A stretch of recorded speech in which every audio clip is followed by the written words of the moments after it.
ሄሎ ሰላም። ጋሼ እንዴት ነህ? ደህና አይደለሁም ሰላም፣ ደህና አይደለንም። ምን ነው ጋሼ? ምን ተፈጠረ? ለምንድን ነው መተህም አትጠይቀኝ? ብዙ ነገር እየተፈጠረ ነው። ይኸውልሽ ቤተሰቤ ተጨንቋል፣ ሊፈርስ ጫፍ ላይ ደርሷል።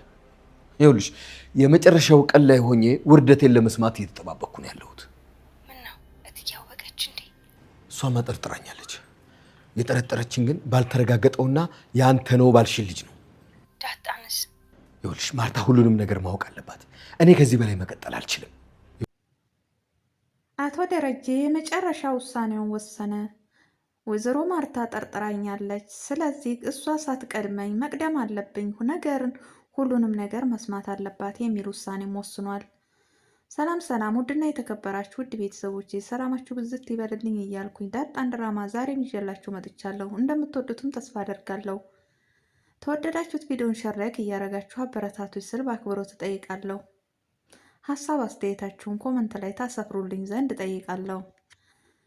አቶ ደረጀ ዛሬ ላይ እየጨነቀው ያለውን ጭንቀት ወይዘሮ ማርታ መስማት አለባት የሚል ውሳኔም ወሰነ።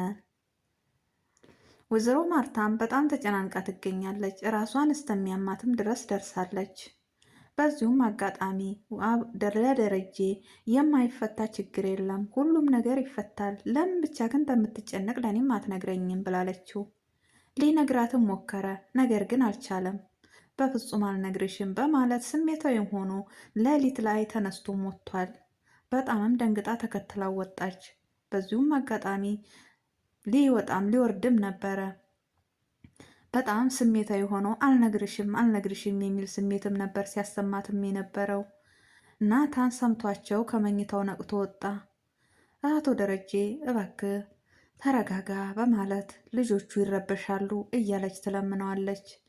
በዚሁም አጋጣሚ ናታን አንተ ግባ፣ ሁሉንም ነገር እናስተካክለዋለን እያለችም ስትለውም ነበር። ናታንም በጣም ጨነቀው። አባዬ ለማዬ ሊነግራት ፈልጓል መሰለኝ፣ ግን አባዬ አውቆ ባላደረገው ነገር እንደዚህ የሚጨነቀው ጨዋ ስለሆነ ነው አይደለ የሚል ትጋዜም እሱም ገብቶ እያሰበም ነበረ። በዚሁም አጋጣሚ እሺ ግባ፣ ሁሉም ነገር ይቅርብኝ፣ ምንም ነገር አትንገረኝ እያለች አቶ ደረጀን አባብላ ወደ ክፍሏም እንዲገባ አደረገችው። በዚሁም አጋጣሚ ናታን ለወይዘሮ ማርታ እትዬ እማዬ አንቺ ለአባዬ እድሉን አልሰጥሹም፣ ስለዚህ አንቺ ስላልሰጥሹ ነው እንደዚህ እንዲሆን ያደረገው ብሎም ይላታል። ናታን እኔ ጥፋተኛ ነኝ ማለት ነው ብላም ጠየቀችው። አይደለም እማዬ፣ አባዬ ምንም አይነት ጥፋት አጥፍቶ ማያውቅ፣ አሁን ግን በህይወቱ የሆነ ጥፋት አጥፍቷል። ያንን ጥፋት ደግሞ ላንቺ ሊነግርሽ ከብዶታል፣ ለዛ ነው እንደዚህ የሆነው ብሎም ይላታል። እሺ ምኑ ጋ ነው የኔ ጥፋት ብላም አለችው። እሷም እንግዲህ ያው ለሱ እድል እንዳለሰጠችውም ነው እሱም የነገራት። በዚሁም አጋጣሚ ለናታን ወይዘሮ ማርታ አንተ አቶ ደረጀ ላደረገው ነገር አንተም ታውቃለህ፣ የምታውቀው ነገር አለ ብላም ጠይቀውም ነበረ። አይ እማዬ እንደዛ አይደለም፣ አባዬን የሚያስጨንቀው ትልቅ ጭንቀት ነው ብዬ ነው። ከአባቴ በላይ እንደገና ሁለተኛ እንደ መከታ አባት የማየው አባዬን ነው። ስለዚህ አንቺ ምንም አይነት ነገር ከአባዬ ቢፈጠር ይቅር እንደምትዩ ቃል ግቢለት። ሁላችንም ሰው ነን። ሰው ሁሉ ፍጹም አይደለም። ሰው ሁሉ ይሳሳታል። የማይሳሳት ሰው የለም። ስለዚህ ተሳስቶም ሊሆን ይችላል። ለተሳሳተው ነገር ደግሞ አንቺ ይቅር በይው ብሎም ይላታል። እሷም ሁላችንም እኮ እንሳሳታለን፣ እኔም ፍጹም አይደለሁም እሳሳታለሁ፣ ግን ደረጀ ትልቅ ጥፋት አጥፍቷል። ያንን ጥፋት ደግሞ ሊነግረኝ ሞከረ።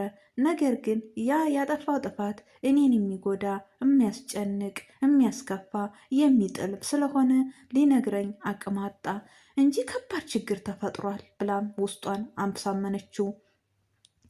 በዚሁም አጋጣሚ እሺ በቃ ናታን እኔም ገብቼ ልተኛ፣ አንተ ወደ ክፍልህ ግባ በማለት እሷም ወደ ክፍሏ ገባች። ናታንም ወደ ክፍሉ ሄደ።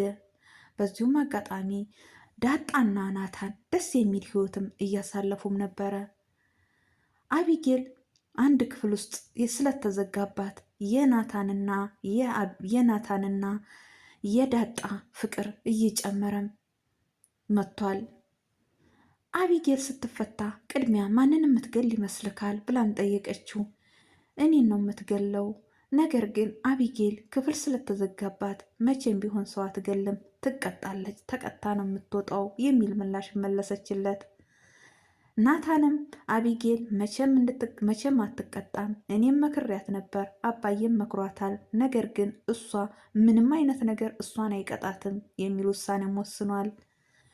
በዚሁም አጋጣሚ አቶ ደረጀ ለወይዘሮ ሰላም ደውሎ ነገሩ ቤቱ ሁሉ እየተበጠበጠ ነው፣ እጫፍ ላይ ደርሰናል፣ መሞቴንም አለመሞቴንም አላቅም፣ እኔ ለራሴ ምንም ነገር አልወሰንኩም፣ ምንም ነገር ላረግ አይደለም፣ ነገር ግን ሁሉንም ነገር ወይዘሮ ማርታ ማወቅ አለባት፣ ጠርጥራኛለች፣ ስለዚህ የሆነውን ነገር ወድጄ ተገድጄም እንዳልሆነ ያደረኩትን ነገር እያንዳንዱን ንገሪያት ብሎም ይላታል። በፍጹም እኔ ለወልድ 3 ቀን ነው የቀረኝ።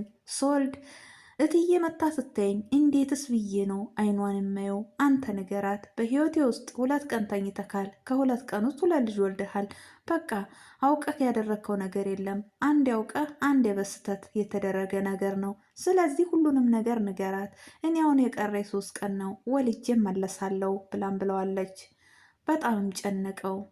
ሁሉንም ነገር ንገሪያት እባክሽ ሰላም። ለማንኛውም ምን እንደሚፈጠር አላቅም፣ መስማት አለባት።